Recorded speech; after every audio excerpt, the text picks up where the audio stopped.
Saudara, selamat pagi. Kembali kami sela acara yang Anda sedang ikuti untuk mengikuti breaking news dari Kompas TV bersama saya, Bayu Sutiono. Dan kita akan mengantar Anda untuk menuju ke jalannya sidang yang dijadwalkan di Pengadilan Negeri Jakarta Selatan akan dimulai pada pukul 10 waktu Indonesia Barat. Dan hari ini agenda yang sudah kita ketahui bersama mungkin adalah mendengarkan atau dibacakannya tuntutan dari Jaksa Penuntut Umum terhadap Richard Eliezer dan Putri Chandrawati, 2 terdakwa dari 5 total terdakwa untuk kasus pembunuhan berencana terhadap Brigadir Joshua.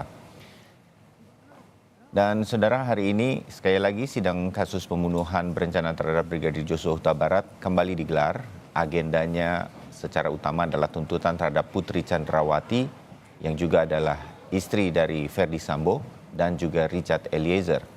Sidang tuntutan terhadap Putri Chandrawati digelar menyusul sidang pemeriksaan Putri sebagai terdakwa yang sudah dilakukan atau selesai pada pekan lalu.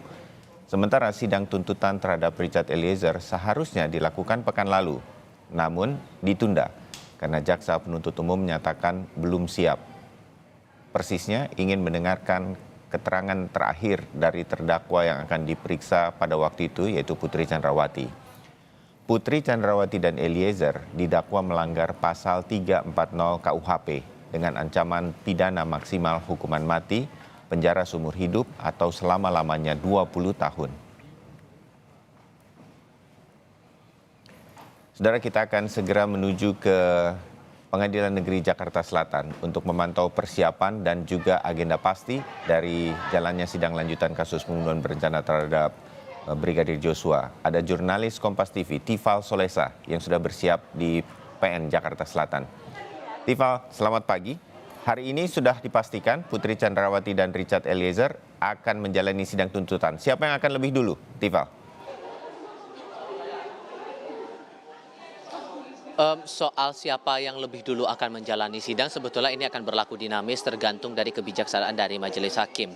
Tapi kabar terakhir yang kami kantongi dari pihak Pengadilan Negeri Jakarta Selatan, kemungkinan besarnya adalah Putri Chandrawati yang bakal dilakukan pembacaan tuntutan lebih dulu oleh Jaksa Penuntut Umum dalam sidang lanjutan nanti di ruang sidang utama Pengadilan Negeri Jakarta Selatan. Barulah kemudian giliran Richard Eliezer yang akan mendengarkan tuntutan dari tim Jaksa Penuntut Umum. Tapi sekali lagi ya, ini masih berlaku dinamis sehingga kita masih harus menunggu nanti siapa yang bakal lebih dulu dibacakan nota tuntutannya oleh tim jaksa sesuai dengan perkenan dari Majelis Hakim dan dipimpin langsung oleh Hakim Ketua Wahyu Iman Santoso. Terkait dengan kondisi yang berlangsung saat ini di Pengadilan Negeri Jakarta Selatan, spesifiknya berada di ruang sidang utama, ini sudah diramaikan, bahkan sebelum saya laporan langsung ini sudah diramaikan dengan sejumlah simpatisan atau pendukung dari Richard Eliezer yang berada di depan ruang sidang. Tapi tadi beberapa kali sempat diingatkan oleh petugas keamanan setempat untuk bisa menjaga ketertiban dan memastikan semuanya tidak melanggar sejumlah aturan-aturan yang berlaku di Pengadilan Negeri Jakarta Selatan dan diminta untuk tertib selama berada di lingkungan pengadilan ini. Itu untuk satu agenda sidang, terutama dalam hal ini adalah pembacaan tuntutan. Dan sejauh ini yang kami ketahui masih sesuai dengan jadwal secepat-cepatnya pada pukul 10 pagi waktu Indonesia bagian Barat. Ini bergantung lagi pada kesiapan pihak-pihak yang akan bersidang hari ini. Entah itu dari terdakwa bersama dengan penasihat hukumnya, lalu kesiapan berkas yang dibawa dari tim Jaksa Penuntut Umum, dalam hal ini berkas tuntutan yang bakal diserahkan kepada Majelis Hakim dan juga kepada terdakwa nantinya. Barulah kemudian nanti setelah diketahui pihak-pihak ini sudah siap, nanti Majelis Hakim akan membuka persidangan ini. Tampaknya makin ramai di sini, Bayu, sehingga ini juga bakal kita tunggu. Ini baru satu agenda sidang, Bayu. Tapi nanti juga akan ada pelaksanaan untuk sidang yang berbeda, untuk kasus yang berbeda pula, yakni kasus perintangan penyidikan, obstruction of justice atas pembunuhan Joshua. Nanti fokusnya adalah mendengarkan keterangan ahli dari pihak terdakwa atau dari penasihat hukum terdakwa dengan posisi meringankan posisi terdakwa. Dan nanti sidang akan dilangsungkan untuk terdakwa Irfan Widianto. Sebetulnya kalau kita melihat lagi atau mengingat lagi agenda sidang untuk Irfan ini, sejatinya pemeriksaan ahli untuk Irfan Widianto ini berlangsung pada hari Senin kemarin di tanggal 16 Januari 2023. Namun saat itu dari tim penasihat hukum Irfan Widianto menyatakan bahwa pihak-pihak yang hendak dihadirkan saat itu tidak bisa hadir sehingga diminta untuk penundaan jadwal sidang ke hari ini.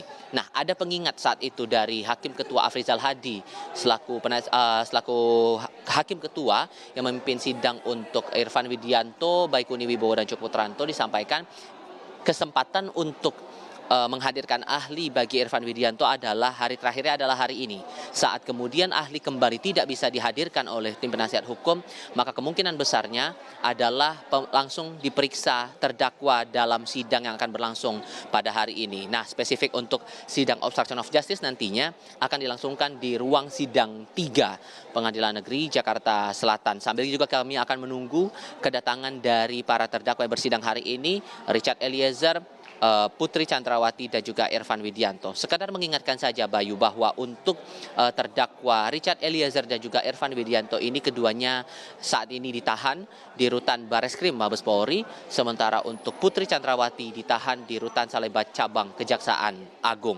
Untuk Putri Chandrawati dan juga Richard Eliezer yang didakwakan melakukan pelanggaran pasal 340 atau pasal 338 Kitab Undang-Undang Hukum Pidana tentang pembunuhan berencana dan pembunuhan dengan pasal pengait pasal 55 ayat 1 ke 1 dan pasal 56 Kitab Undang-Undang Hukum Pidana, ada ancaman pidana maksimal yang bakal dialamatkan kepada mereka, yakni setidak-tidaknya penjara 20 tahun sampai kurungan penjara seumur hidup, bahkan pidana maksimalnya adalah pidana mati.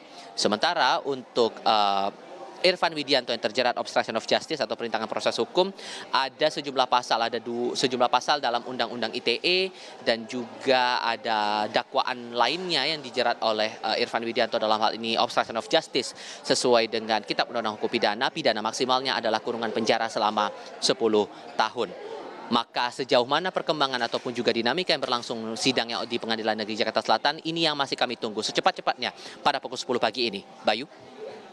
Baik, terima kasih untuk laporan Anda berkaitan dengan persiapan dan juga agenda sidang hari ini, Tifal Solesa. Nanti kita akan kembali juga kepada Anda.